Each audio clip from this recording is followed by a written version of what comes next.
Behind the Shades. Tell us a little bit about yourself and tell us about your journey as well. Absolutely. Well, first of all, I would have never imagined that after 20 years of silence, this is what I would be doing. Sharing my story publicly and speaking in front of hundreds of people, and that my story gonna be all over social media, because I thought it was the story of shame, guilt, and condemnation. But now I know it's God's story of salvation, and I hope it's gonna help someone to see hope.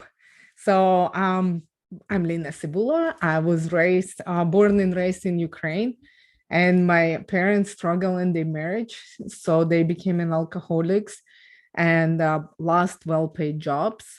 And my home government turned off electricity and hot water for outstanding bills. And we struggle in poverty, trying to survive. I literally was hungry all the time. Um, my home was infested with like mold, cockroaches, and mice, and it was full of strangers. They brought booze and drugs, so my parents did nothing to protect me, so I became an easy target for those guys from very young age. So I've been drugged in the basement of my own apartment and raped. So when I thought things couldn't get any worse, 1 month before my 15th birthday, I woke up with severe abdominal pain. So scared and confused, only to realize I was in labor. I didn't know I was pregnant, and I didn't know who her father was. So my baby died 3 months later from health complications, and I buried her when I was 15 years old. I carried her casket in my arms to the cemetery, but then like this image plagued my mind and my soul for the next 20 years. I turned to heroin and alcohol to try to medicate my pain, because it was easier to be high than feeling worthless, hopeless, helpless, and so broken. I suffered with anxiety and panic attacks, and was seeking that escape in the drugs that helped me actually to just be numb. And few years went by, and around 18 years old, I have this awakening that people were dying around me. They went to jail, and I was just so tired being on the street and that lifestyle. So I was looking for the escape, but there's no hopes and dreams for people like me. I was street junkie, like cemetery or jail, yes, but nothing really else. So then, like, honestly, through my mutual friend, I met this lady. Oh my goodness, she looked like a celebrity. And she invited me to her house. She offered me this fancy coffee and sweet. And she was so beautiful and so kind. And literally, it felt like wonderful and safe. And somebody cared for me for first time, for like first time in a very long time. So when she said she offered me a job, no specific, just a job, I agree, eager to escape. I thought she genuinely want to help. Then her team went to work. They cleaned me up, they dressed me up, they get me the passport and all this stuff. So there was a moment, because I'm still on drugs and I'm like young and naive, that I thought, what kind of job I gonna be doing? But there was so much attention, so much intention to make me feel better or be better, that literally just camouflage all my worries and fears. So I just did whatever they asked me to do. So they're still on heavy drugs. I vaguely remember airport and how I went through customs. I'll never know. Just one morning, I woke up hearing Muslim prayer, Allahu Akbar, run out. So I realized that I wasn't in my own country anymore. So that nice lady actually sold me into human trafficking into foreign country. So there was like two guys that accompany my five girls, And that's what I'm doing right now too. I'm advocating for survivors of human trafficking, and I want to create awareness because sometimes we watching those movies like Taken, we thinking it's like force or abuse or kidnapping involved. And of course, it can happen. But guess what? I went through customs. I was in the airport. I had no documents. There was another four girls with me. There was two men who actually was speaking for me. So that's the red flags I would like people to think about and know about, because then they can question those things. Of course, like not everybody is a predator and you have to use common sense. There's like the people with children or anything like that you have to see. But in that situation, I was like super high and somebody like took care of my documents and spoke for me.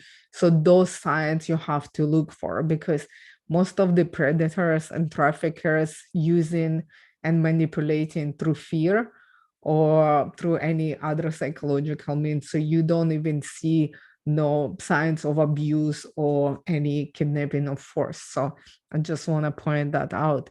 So I end up in Cairo, Egypt, and actually they forced us to crawl under the barbed wire, crossing the border illegally into Israel. And in Israel, they sold all of us in different brothels.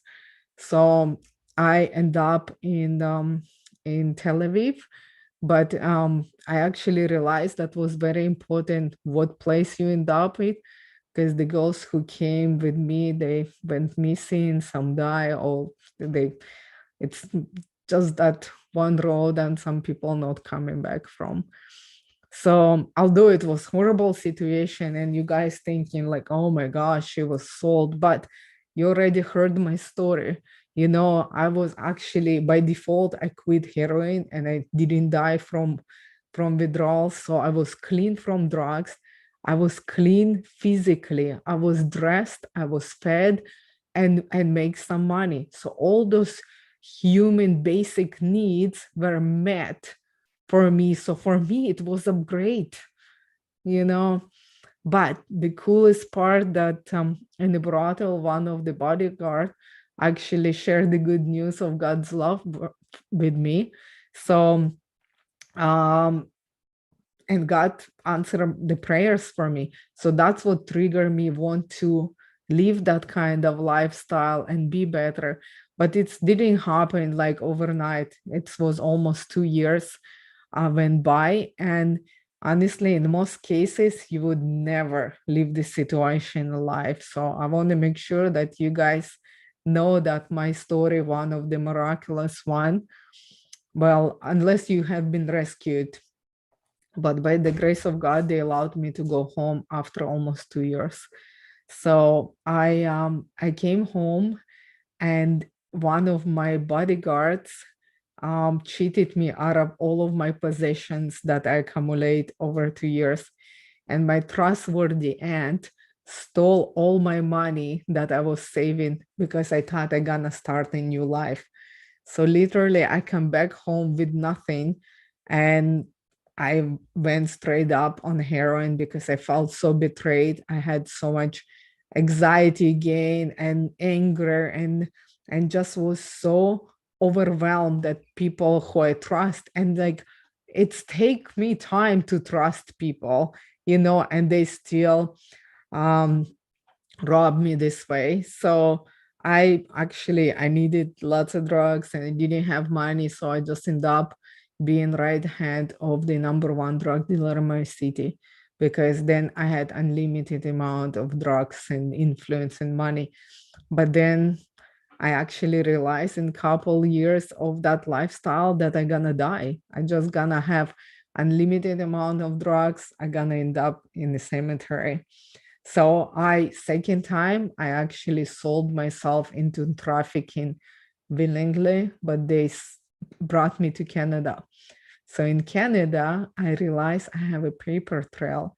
So I escape the human traffickers and end up in shelter and end up seeking like my rights. Like somebody said that in Canada I have rights. And it's funny, I was over 20 years old. And for the first time, I heard somebody said to me that in this country you have rights, human rights. I didn't know I have human rights. So that was interesting, really like huge mindset shift because I realized that I have an opportunity to start a new life. So I signed up for the English course, the CEL classes, English as a second language from level 0. And I finished that and I went to cosmetology a course as well. I finished that as well. I got my diplomas. I've been hairstylist for like always almost for 12 years, and I have my hair salon for 2 years. And then I start hearing this. I believe that God just put me on different path because he said this is not the work you should be doing. And while I was working in my salon, I actually was working on my manuscript. So I closed my business, I published my book, and now I'm speaker, I'm published author, I have my own podcast, and I'm sharing my story openly to inspire, encourage, and have hope. And honestly, I do believe there is chance to have love and peace and joy after any trauma that you went through. So now I'm mama of 3 beautiful, healthy children. I have a beautiful, healthy marriage. I have a husband who crazy for me and I'm for him, you know. I have beautiful, clean home, and I have peace in my mind, body, and soul. And that's what I'm advocating for. There is this miraculous transformation that is possible, you know, and I just want to make somebody life better. Hopefully they can hear my story and they say like, if she can do it, I can do it. And that's why you're Right. here today, because the story is truly amazing, because from a very young age, you went through addiction, being trafficked across the globe, it seems like, right? From Europe to Israel to Canada, and I'm actually in Canada, so it hits close to home, because I know many of us Mm. think that nothing bad happens in Canada, but there's the underbelly of society, and there's always a darker side. So, Lena, take us from the beginning in regards to how you felt when you became fully aware of your situation. What was going through your mind at that point in time? When as the situation are you referring, like when I was a child and I was like raped for the first time, or when I end up being trafficked and then realized that I've been trafficked? Well, let's take us from the childhood and seeing what you saw within your household, and then which led up to you being somewhere totally different. That's cool. Yes. There's actually been moment. And when I start writing my book, I actually start writing since I was 6 years old. That's where I remember myself first, I believe. So when I was a kid, actually everything looks normal from outside in our family.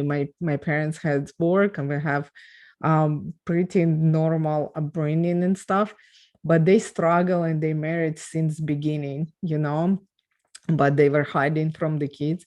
But then the unrest in 91, so I was 11 years old when Ukraine decided to separate with Russia. And that's what right now, all this unrest with the war, I do believe it started long time ago. It just like bombing and stuff right now. It's happening right now. But in 91, we like when I was born in USSR, but I was born in Ukraine. So Ukraine decided to separate. So there was like so much unrest and inflation and all this stuff. So when the marriage wasn't strong with my family, so on top of what's going on in the world and with the paychecks, everything kind of add to this mess. And my parents just fall apart. Right now, I do understand them and I have compassion for them, because now I know how hard is to have a marriage, how hard to have 3 children, how hard is to work and still keep up with the chores. But if you add to the part like you don't have a hot water, or if you don't have a paycheck and you still have to feed those kids, or you're not happy with the marriage with your partner, so everything, and they didn't have a support too, so now looking back, I understand why they acted the way they did. And then drug abuse and the alcohol come in the mix. I do understand they have to work on themselves and get them through this struggle. So the kids kind of end up being collateral damage, I would say. So so that's why when I was 11, I saw a huge shift in my family. Everything went like from bad to worse and really fast. Everything fell apart, and then they divorced and they went like on drugs. And it felt scary, because I remember I was like a kid, I was loved to exploring and felt those like joyful moments, and I was playful, and even I was really good at school. I was a student, and I was thinking I'm gonna be a police officer. But then when my parents started drinking and party and allowed us to do whatever we want, when they want it, how they want it. So I actually got start being picked up by the police and being beaten by the police and thrown in jail and all this stuff. So I changed my mind. So about being police officer, because first of all, I got disappointed, and the second while, I'm just thinking like, you know what, that's not where I want to be, because I'm already bad guy. So that was rooted in my heart, that I'm not a good person, because the good kids not end up where I end up.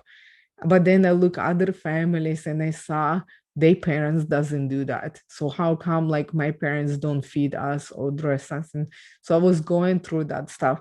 But I think the worst part, and that's why I hate my father especially for a very, very long time, because when I was dragged for the first time from my house, and my father was so drunk, like literally they knocked the door, they pulled me out of, and I saw my dad was sitting in the chair, and he was so drunk, but he said, take her as long as you don't bother me.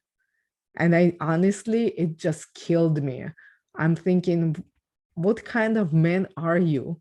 And I was like 14 years old, I just turned 14 years old. So that's definitely traumatized me. And then over the years, when I had the baby, that was another huge level to kind of like kick to my identity as who I am, because I'm kind of submitted to the fact this is my life and nothing I can do about it. But when the baby was born and I saw her pink body after delivering, I was in so much shock that there's the baby and it's alive and it was wiggling and make noises. And I have like goosebumps all over. I hope I'm not gonna break down crying. But I was laying on the table with her beside me and thinking, like, how I didn't know that she was there, because I still been drunk and raped and all this stuff. So so thinking that she was in me while this all going on was like, I felt like so responsible for her life. So that was another layer of this guilt, shame, and condemnation. And especially when she passed away, it's almost like killed me, like emotionally, because my head was just saying those negative like thoughts that I killed the baby and I'm like drug addict and nobody's care. Like it was so evil that it's like literally would give me migraines, my negative thoughts about myself and what I am and who I am here. And then when I end up in the like brothel, it was like kind of almost, I don't think like I kind of like was defeated by life, but I still saw it's kind of progression. And I'm not saying, guys, that like if you like drinking, that's where you end up and all this stuff. I'm just saying that it was like inevitable almost for me to get into that trap, because I'm like, I have like all these check marks, oh, substance abuse, the family unrest, like, oh, alone, nobody cares. So actually, when I end up in Israel for 3 months, they did not allow me contact home. Just they vetted me, make sure that I gonna be submissive and obliged by the rules and whatever. So for 3 months, nobody looked for me. So if I would die, wherever in transport or disappear somewhere, nobody would look for me. Nobody even know what happened to me. Nobody even like would ask, like, where's Lena? By the way, did you hear from Lena? That's how like absurd right now for me, because I have my own children, to think that the parent does not even think that this is happening. That was one part. I was really upset that this is they don't even care, to the point that they don't even know if I'm alive. Have But you, Lena, have you been able to resolve those feelings with your parents and the way that they weren't there for you early on in a way that you needed them to be there for you? it's a very cool question. Through all of my life, no matter how much I hated my parents, I still want my mom.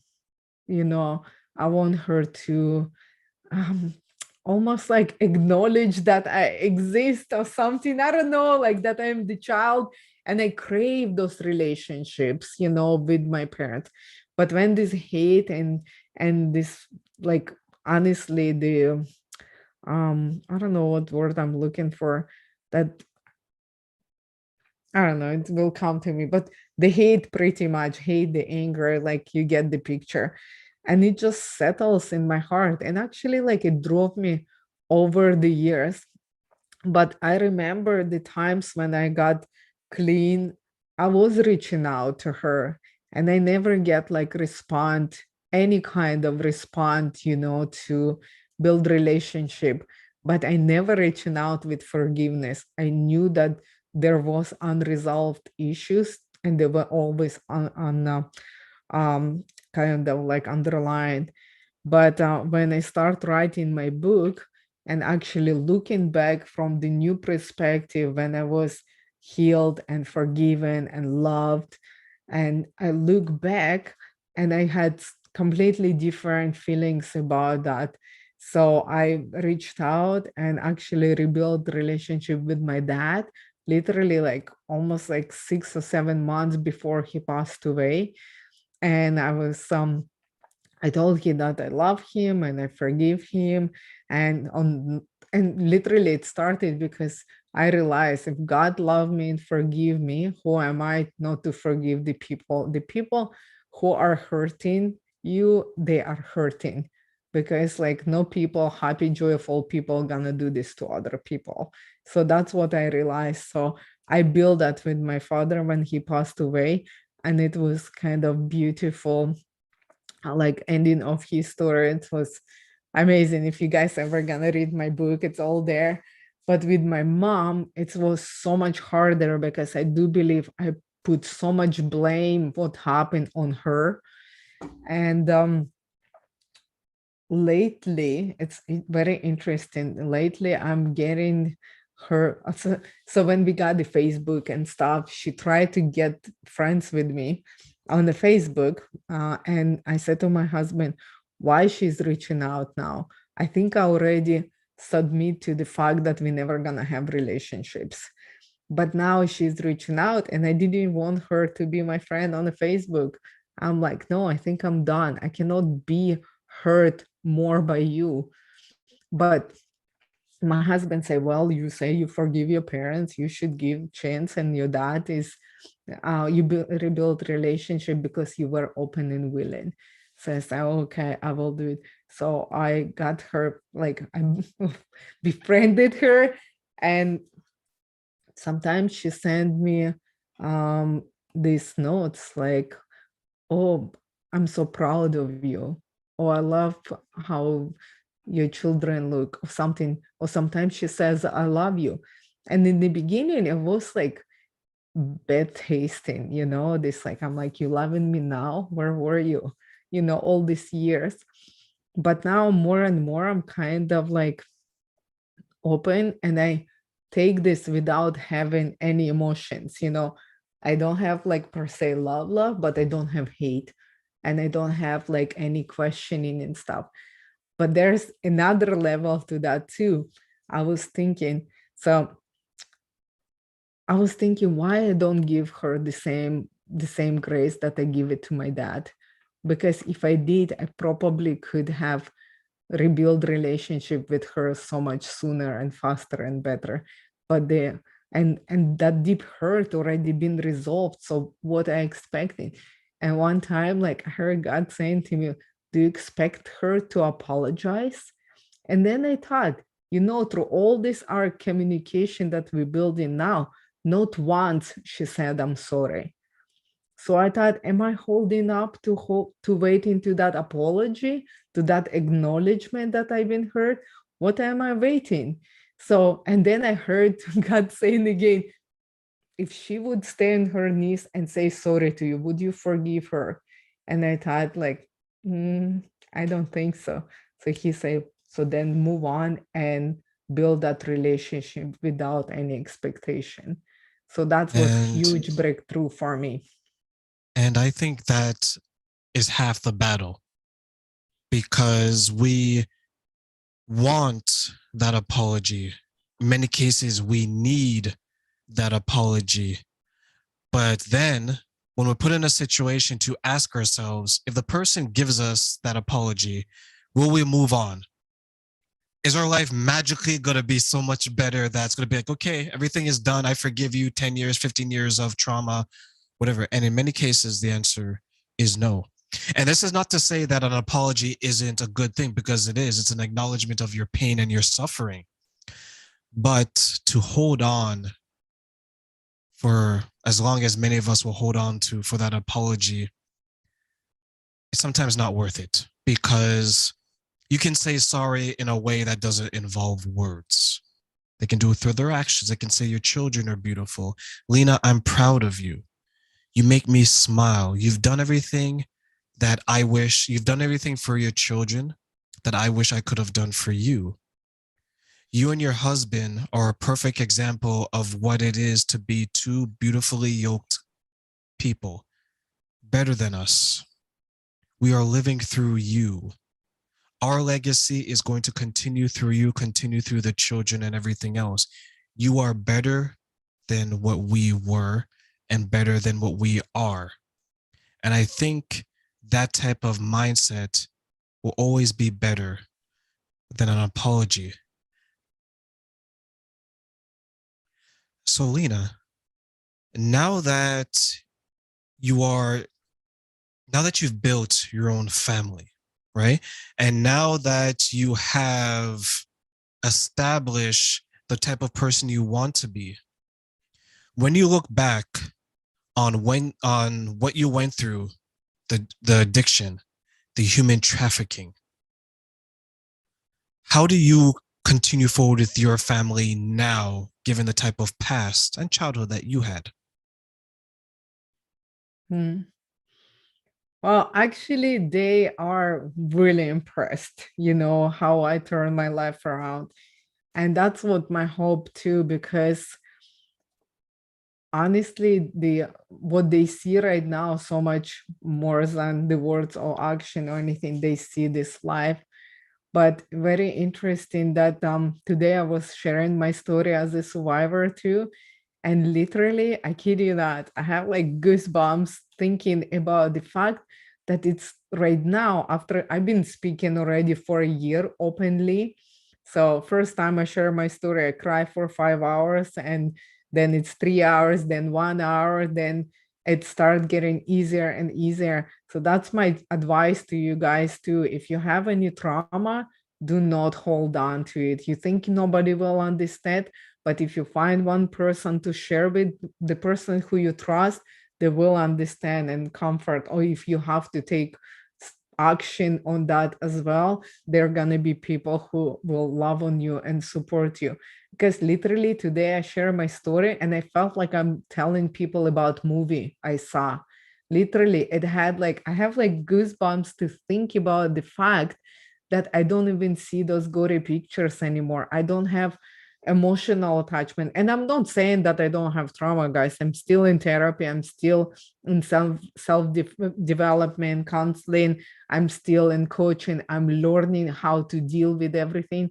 And now I've been working on it for last 20 years too. So don't think like when you just come out, you're gonna be like perfectly fine.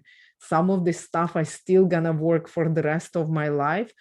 But the fact is, more I'm telling about this story, I actually find so much more compassion for myself and my past, for my family, for everybody who's I blame for. I saw they couldn't do anything with whatever they couldn't have.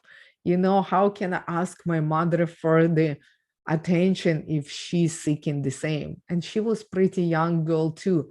So honestly, like just looking back into the past, and I'm not talking about if you guys still in turmoil, there still need to be healing done to actually feel this way about your past. But definitely be on that way, on that path, because unless you give up and end your life, then you cannot do anything.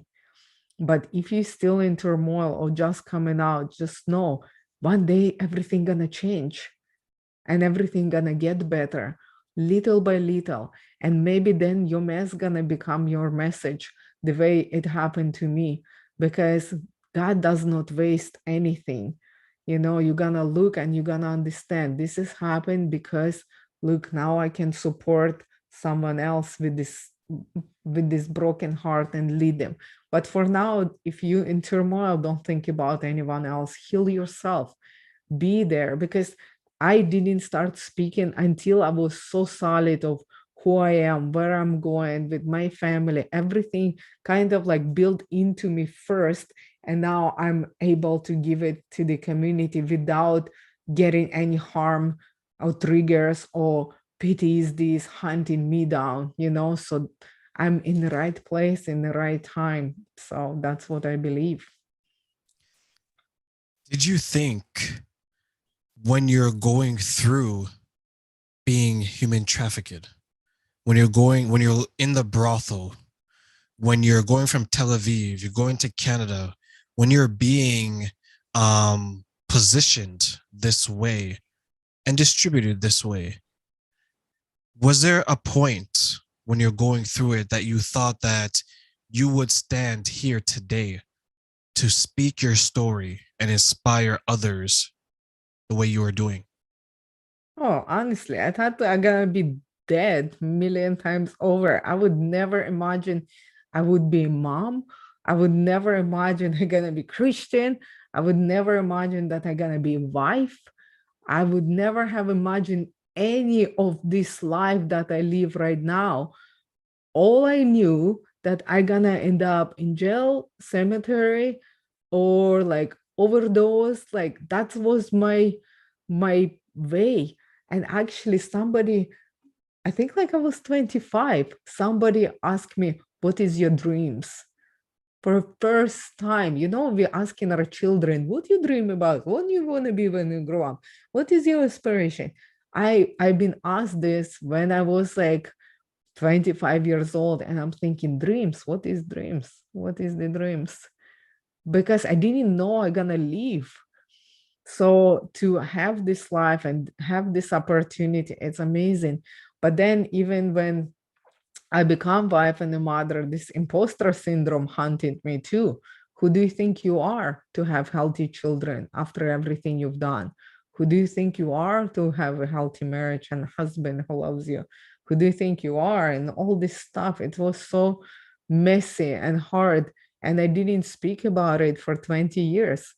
Actually, there is another thing too. I didn't, well, I didn't tell my husband about the story, but before we got married, I actually wrote him 6-page letter because I chose, when I met that man who I fell in love with, I chose not to lie to him. And if you ever encounter with alcoholic, drug addict, or you see the movies, like lying, it's number one thing that we do to survive. It's like our default mechanism to get what we want, what we need, or have to get. So when I got with him, I promised to myself that I'm never gonna lie to him. So I wrote him a letter because I knew I would not marry me.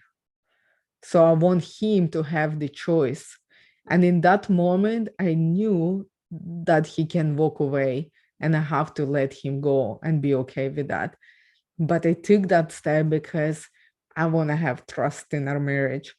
And honestly, I cry. I wrote this, like, I cry so much. And I already buried that relationship because I knew after he read it, he would say, I don't need women like you are. But he said, I don't want to read this. This is between you and God. You can burn that. I love you for who you are now. So for 12 years, like, it's never, if I wouldn't be writing the book and it wouldn't go public, I probably would never tell this to anyone. Did you feel unworthy of being a wife, of being a mother? Absolutely. Not good enough. I'm not normal. I'm not worthy. I'm not lovable. I don't have right to be happy. I don't have right to have this man, like, who did, like that imposter syndrome again kick in. So definitely all that stuff. So, what do you want to tell young men and women who maybe are finding their upbringing, their childhood difficult, and they may look to you, Lena, and be like, wow, she's such a pillar of strength. I can learn so much from her. What do you want to share with those in the next generation? Yeah, absolutely. I think number one, to have grace for yourself. Know that you're loved, that your life is valuable, that you are significant no matter what you went through. And I would definitely recommend write the journal or letter and share this with someone for support. Then you're gonna actually um, almost prove that it's true whatever you're saying, because there is going to be a person who love you. You think you are alone, but you are not alone. Even like, there is always one person who gonna help you, who gonna support you. And another one too, I would recommend with affirmations, like, watch what you're saying to yourself. Like, honestly, I heard somebody saying just recently, and I thought, man, like, why I didn't hear this long time ago? It was the somebody said, the stuff that we saying to ourselves, we would not tell other person. We would not say that to our friend. We would not say that to our family. So we don't treat ourselves well because of the trauma that we're going through. So watch what you're saying. Honestly, change this stuff. And sometimes it's gonna be hard work. When, like, I told myself for so long that I was worthless and hopeless and helpless and broken, and it was like a broken record, like this negative thoughts. Now I look in the mirror, like, and I said to myself, you're beautiful. And I giggle in the mirror. And I'm not perfect, trust me, guys. I have like 3 kids. My body's still like not the shape I want it. Like, my hair sometimes not the way I want it, but I still concentrate on the stuff that I do like. And I look into my eyes and I look in my smile. Or I said to myself in the morning, "Ooh, you feel good today." Something always kind of like perked me up. I don't need anybody else, like affirmation or compliments or anything like that. It's beautiful to have that, but honestly, if you wait for somebody else all the time do it, it's never gonna happen. But it's very important. Pick the phrase, like even when you said, do you feel unworthy? So if that's like your problem or not good enough, just start writing, I'm good enough, I'm lovable, I am beautiful. So whatever triggers you, and just start saying it. And you know what? It's gonna feel like a lie in the beginning because you told yourself that you're unlovable, unworthy, unwanted for so long because of whatever happened. But it's a lie. But because we did it over and over again, your brain already took it and accept it. So you need to change that, reprogram that with the positive affirmation, because even in the Bible says like your tongue can lift you up or like destroy you. So just watch what you're saying to yourself and catch yourself. Just create awareness. Ooh, why in this situation I say myself I'm stupid? You know, why do I'm saying to myself like, oh, I hate you? Why would you say that? Because, oh, you did mistake. Okay, so mistake, it's a mistake. Doesn't mean you're stupid. It's just experience. So look into those ways when you're not treating yourself nicely, and just give yourself grace. And when you good and kind to yourself, you can be less offended, whatever, like other people stuff, like it's not your problem. Just take care of yourself, love yourself, and know that you're not alone. And there's going to be people who understand you, who went through the same thing. You're not the one, the black sheep, and this is not happening to you. It just happened, and this experience, and you can overcome, and you can trust again and love again. And there's going to be someone who's going to love you so much that like you have no idea. Just don't give up and just go little by little, everything gonna get better.